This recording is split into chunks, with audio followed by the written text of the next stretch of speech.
श्री शिवाय नमस्तुभ्यम। ओम नमः शिवाय। भगवान भोलेनाथ की कृपा आप पर और आपके परिवार पर सर्वदा बनी रहे।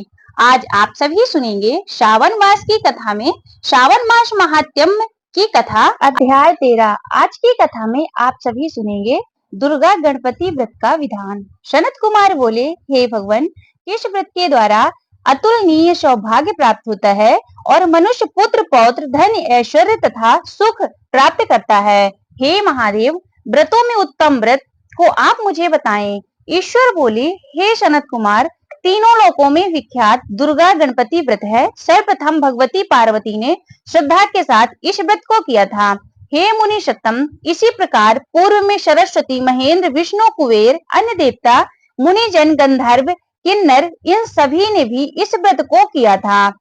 श्रावण मास की शुक्ल पक्ष की शुद्ध और महापुण्यदायी चतुर्थी तिथि को करना चाहिए, क्योंकि उसी दिन सभी पाप समूहों का नाश हो जाता है। चतुर्थी के दिन स्वर्ण पीठासीन स्थित एक दंत गजानन विघ्नेश की स्वर्णमयी प्रतिमा बनाकर उसके ऊपर स्वर्णमयी दुर्गा को व्यवस्थित करने के पश्चात विघ्नेश्वर को लाल रंग से वैष्टिक ताम्र पात्र के ऊपर रखकर सर्वोभद्र मंडल में लाल पुष्पों से अप्पा मार्ग, समी, दूर्वा, तुलसी, बिलपत्र, इन 5 पत्रों से, अन्य उपलक्ष्य सुगंधित पुष्पों से, सुगंधित द्रव्यों से, फलों से तथा मोदकों से इनकी पूजा करनी चाहिए और इसके बाद उन्हें उपहार अर्पित करना चाहिए। इस प्रकार अनेक उपचारों से भी गिरिजा पुत्र विघ्नेश की पूजा करनी चाहिए। सुवर्ण निर्मित इस प्रतिमा में से विघ्नेश का आह्वान करता हूँ, कृपा निधि पधारे। इस सुवर्णमय सर्वोत्तम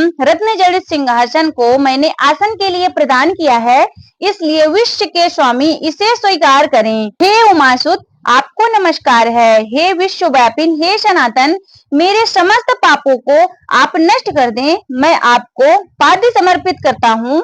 गणेश्वर देव, उमापुत्र तथा मंगल का विधान करने वाले को ये अर्घ्य प्रदान करता हूँ। हे भगवान, आप मेरे इस अर्घ्य को स्वीकार करें। विनायक, शूर तथा वर प्रदान करने वाले को नमस्कार है, नमस्कार है।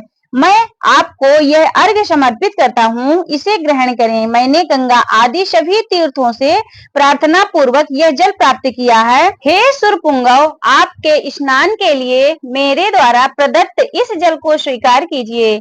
सिंदूर से चित्रित तथा कुमकुम से रंगा हुआ यह वस्त्र युग्म आपको दिया गया है, आप इसे ग्रहण करें। लंबोदर तथा सभी विघ्नों का नाश करने वाले देवता को नमस्कार है। उमा के शरीर के मल से आविर्भूत हे गणेश जी, आप इस चंदन को स्वीकार करें।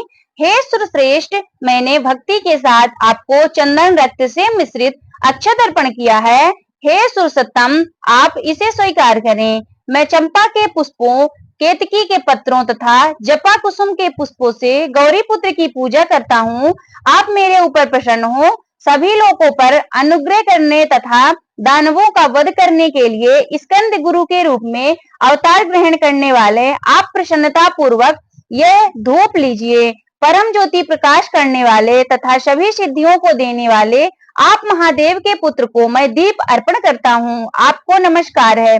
इसके बाद श्री गणेश जी को मंत्रों के द्वारा मोदक, 4 प्रकार के अन्न, पायस तथा लड्डू आदि का नैवेद्य अर्पण करें।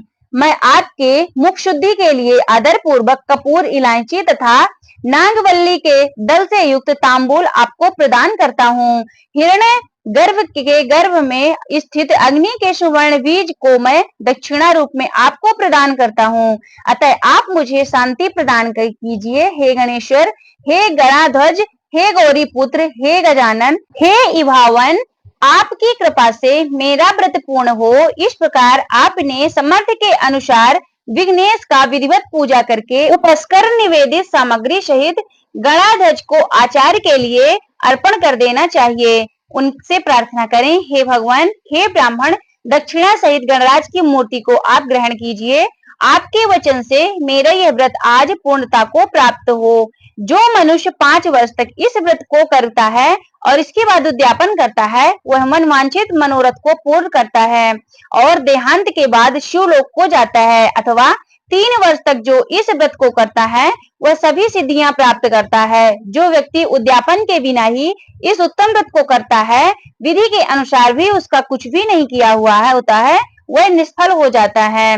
अब उद्यापन की विधि आप सभी श्रवण कीजिए। उद्यापन के दिन प्रातः काल तिलों में स्नान करें। इसके बाद व्यक्ति को एक पल या फिर आधा पल या उससे भी आधे पल की स्वर्ण की गणपति की प्रतिमा बनाकर पंचगव्य से स्नान कराकर भक्ति तथा श्रद्धा के साथ इस 10 नाम मंत्रों से दुर्वावली से संपायक पूजन करें। हे गणाधीश, हे उमापुत्र, हे अघनाशन, हे विनायक, हे ईशपुत्र, हे सर्वसिद्धि प्रदायक, हे एकदंत, हे इववक्त, हे मूष वाहन, आपको नमस्कार है। आप कुमार गुरु को नमस्कार है। इन नाम पदों से पृथक पृथक पूजा करें। पहले दिन अधिवासन करके प्रातः काल ग्रह होम करके दुर्वा दलों तथा मोदकों से होम करना चाहिए। इसके बाद पूर्णाहुति देकर आचार्य आदि का विधिवत पूजन करना चाहिए और घट तुल्य थनों वाली गाय का दान करना समर्थ के अनुसार करना चाहिए। हे वत्स, इस प्रकार व्रत करने पर मनुष्य सभी मनोरथों को प्राप्त कर लेता है। हे सनत कुमार, अपने प्रिय पुत्र गणेश के व्रत करने से संतुष्ट होकर मैं उस मनुष्य को पृथ्वी पर सभी सुख प्रदान करके अंत में उसे सद्गति देता हूँ। जैसे दुर्वा अपनी शाखा प्रशाखाओं के द्वारा वृद्धि को प्राप्त होती है, उसी प्रकार उस मनुष्य की पुत्र पौत्र आदि संतति निरंतर बढ़ती रहती है। हे सनत कुमार, मैंने दुर्गा गणपति का यह अत्यंत गोपनीय व्रत कहा है। सुख चाहने वाले को इस सर्वोत्कृष्ट व्रत को अवश्य करना चाहिए। इस प्रकार श्री स्कंद पुराण के अंतर्गत ईश्वर सनत कुमार संवाद में श्रावण मास महात्म्य में दुर्गा गणपति व्रत का कथन नामक 13वां अध्याय संपूर्ण हुआ। हर हर महादेव।